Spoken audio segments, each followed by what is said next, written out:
I have to admit, I went into fund management, a business career, somewhat by chance. I studied philosophy at university, which, by the way, turned out to be surprisingly relevant when you're trying to solve impossible problems in the office. But I wasn't sure what to do after university. I'd done a lot of mathematical subjects prior to studying philosophy. I wanted to use that skill set.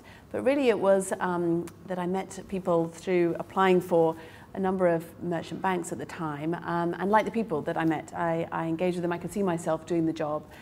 So it was a little bit serendipitous, but I enjoyed the work and went on from there. My current role is incredibly varied, and people use the word challenging rather a lot, but mine genuinely is. Whether it's markets, in fund management, obviously you're very much at the mercy of the markets, but also you're managing people. It's a business element, but fitting people into asset management vision is quite a challenge, and it's never the same thing twice. I love that.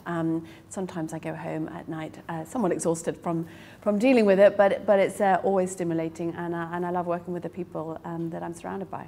I lead through building a consensus. I sometimes think perhaps I should be a bit more of a dictator, but I like to take all the opinions in. I'll then make a decision. That's my job as the chief executive. But I believe that you have to bring people along with you and not impose, particularly in fund management perhaps, where people are quite self-employable, and if they don't agree with your vision and the way that you're doing things, will leave.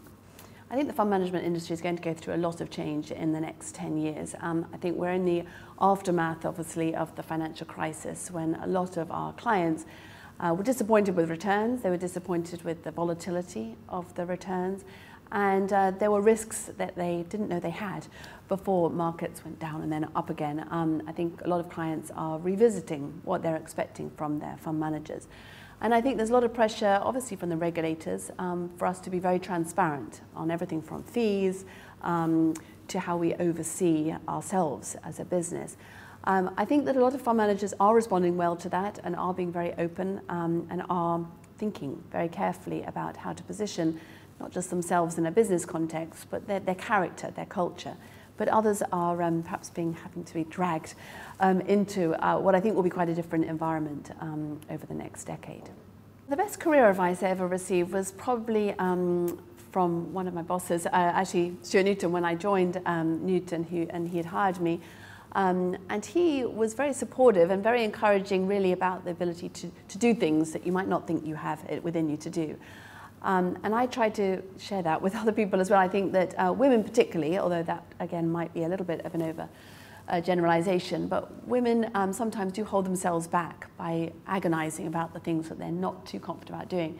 Whereas Stuart and others along the way have given me the confidence, yes, you can do it. You perhaps have got more in you than you think you have. I'm spearheading a campaign to encourage more women to the boardrooms. Largely because I think a mix of men and women is a much healthier environment for making good, effective business decisions than just one gender or the other. I think that women do bring different skills. I think that although it's hard to generalize too much, women are often quite thoughtful, very conscientious, will prepare thoroughly for meetings and aren't afraid to challenge. I think if they don't understand things, they'll often pipe up. Certainly that's been my experience. I'm not saying that men don't have any of those qualities, but and I also think that when there are men and women working together, then that can influence each other. And I think that a culture in a boardroom or a senior meeting is enhanced if you've got both men and women there. Unfortunately, I think there are still barriers to women succeeding in the business world, not necessarily overt ones. I think we've moved quite a long way from the situation, say, a quarter of a century ago, when I think there was overt sex discrimination.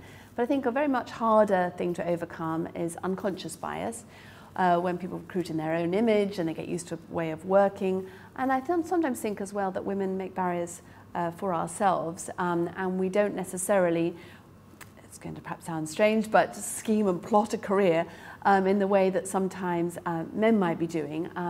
Apparently, and I'm not sure how anyone can work this out, men might spend an hour a day thinking about their next career move, whereas women tend to focus very much on the job they're doing at the moment. And that's not a real barrier, but it is sometimes something that people should be conscious, women should be conscious about if they are keen to progress. in theory, a lot of my life, the fact that I have a large family, a big job, and then campaign to encourage more women into boardrooms, all seems to be impossible. You couldn't make it sort of work. But in practice it does. And again, I think you're often only limited by your own view of yourself, and obviously to some extent what others think of you. But I've learned that lesson of also not to give up at the first hurdle. Tenacity, perhaps, is important.